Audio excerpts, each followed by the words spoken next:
The rain hammered against the windows of my small London flat, each drop a painful reminder of the storm brewing inside me.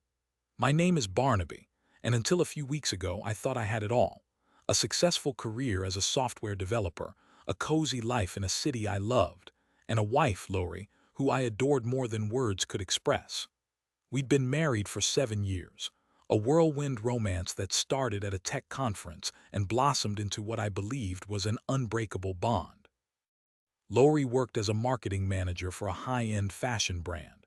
She was vibrant, ambitious, and effortlessly charming.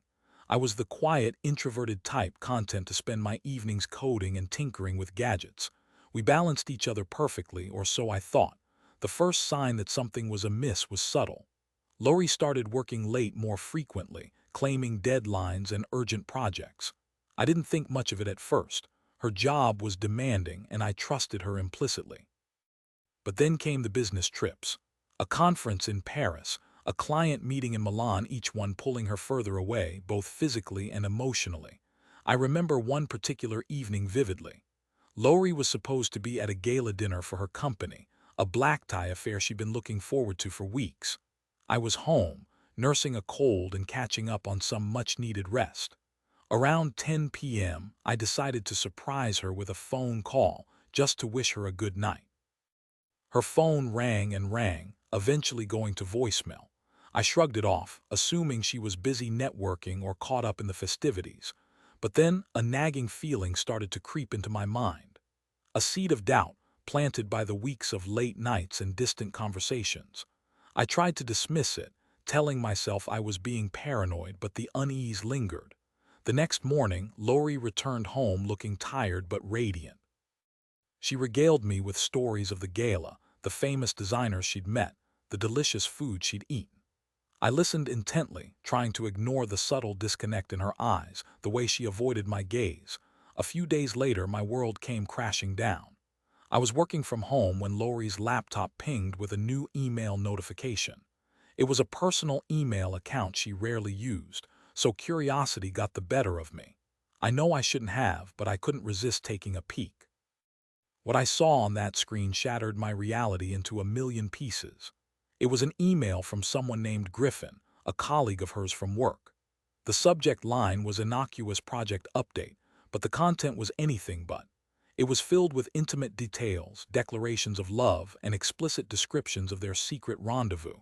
My heart pounded in my chest, my hands trembling as I scrolled through the email chain.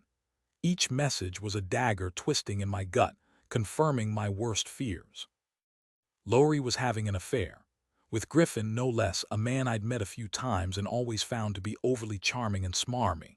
I felt a wave of nausea wash over me, followed by an overwhelming sense of betrayal. How could she do this to me, to us? We had built a life together, a home, a future. How could she throw it all away for some fleeting affair? I spent the rest of the day in a daze, replaying every moment of our relationship, searching for clues I'd missed, signs I'd ignored. Late nights, the business trips, the distant conversations, it all made sense now. I felt like a fool, a naive idiot who had been completely blind to the truth. When Lori came home that evening, I was waiting for her, the laptop open on the kitchen table, the incriminating email displayed on the screen. She walked in, her face flushed with excitement, ready to share details of her day. But the moment she saw my expression, her smile faltered. "Barnaby, what's wrong?" she asked, her voice laced with concern. But I could see the fear in her eyes, the guilt that she couldn't hide. I didn't say a word.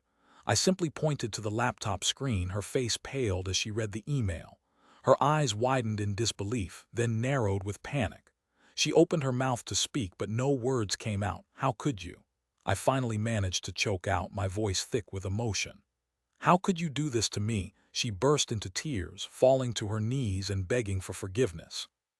She claimed it was a mistake, a moment of weakness, that she still loved me and wanted to make things right, but the damage was done.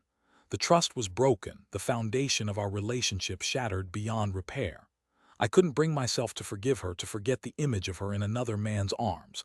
"I want you to leave," I said, my voice cold and detached. "I want you out of my life," she pleaded with me, promising to end the affair and do whatever it took to win me back. But I was resolute. I couldn't stay with someone who had betrayed me so deeply. The next few weeks were a blur. Lori moved out, taking her belongings and leaving a gaping hole in my life. I threw myself into my work, using the long hours as a distraction from the pain. I barely ate, barely slept, haunted by the memories of our life together. I confided in my best friend, Ansel, a gruff but loyal mechanic who had always been there for me. He listened patiently as I poured out my heart, offering words of support and encouragement. "You deserve better, Barnaby," he said, slapping me on the back. "She wasn't worth your tears. Forget about her and move on." But moving on was easier said than done. The pain of betrayal was a constant companion, a heavy weight on my chest. I couldn't shake the feeling that I had been played for a fool, that my entire life had been a lie. As I started to piece together the timeline of the affair, I realized it had been going on for months, perhaps even longer. Lori had been meticulously planning her deception, carefully covering her tracks and manipulating me into believing her lies. The more I thought about it, the angrier I became. I couldn't let her get away with this. I needed to expose her, to make her pay for the pain she had caused me.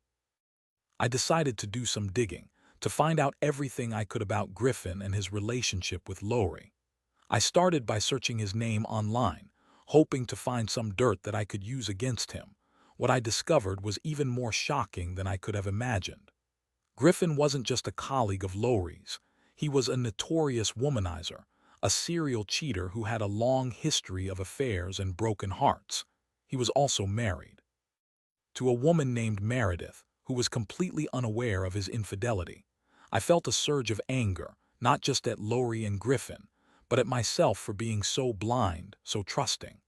But I also felt a sense of responsibility towards Meredith. She deserved to know the truth about her husband, to be spared the pain and humiliation that I had endured.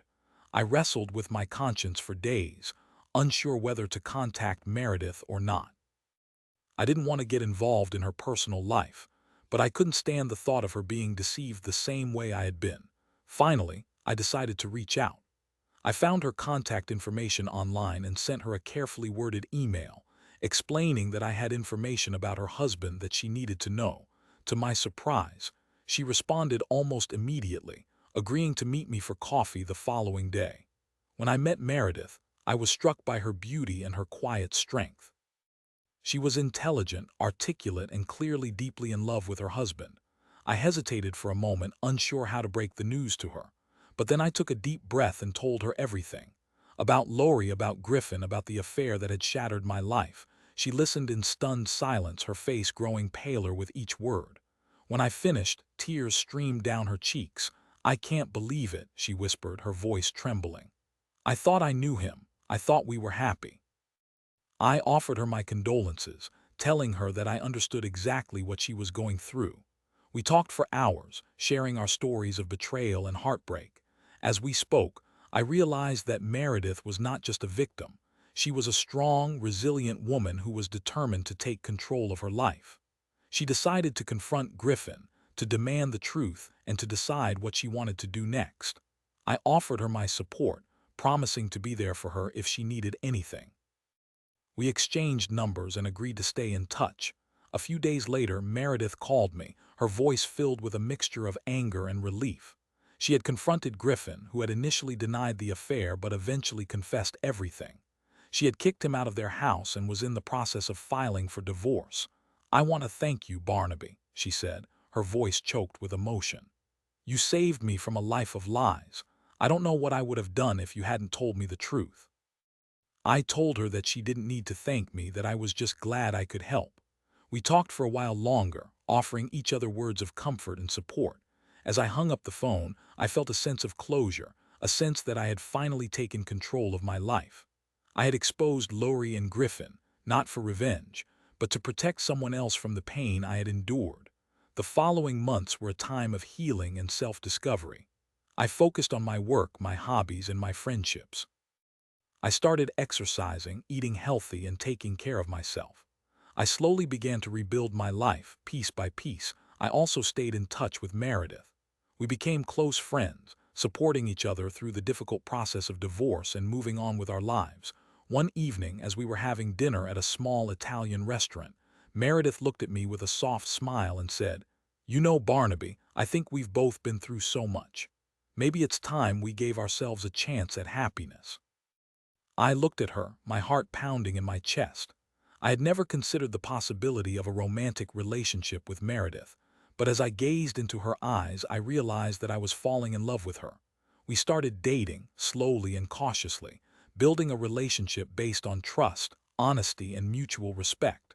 We shared our vulnerabilities, our fears, and our hopes for the future. To my surprise, Lori reached out to me a few months later. She wanted to meet and talk. I was hesitant but eventually agreed. She looked different, worn out and humbled. "I wanted to apologize," she said, her voice barely above a whisper. "I made a terrible mistake and I regret it every day. I listened, but I didn't say much. I had already processed my anger and resentment. I wished her well and told her I hoped she could find happiness. As I walked away, I realized that I had finally forgiven her, not for her sake, but for my own. I had let go of the past and embraced the future. Years later, I am happily married to Meredith. We have built a life together filled with love, laughter, and unwavering support. I am grateful for the pain I endured because it led me to her. It taught me the importance of trust, honesty, and forgiveness. And sometimes, when I look back on the storm that almost destroyed me, I can see the rainbow that emerged on the other side. A rainbow that led me to a love that is stronger, deeper, and more beautiful than anything I could have ever imagined.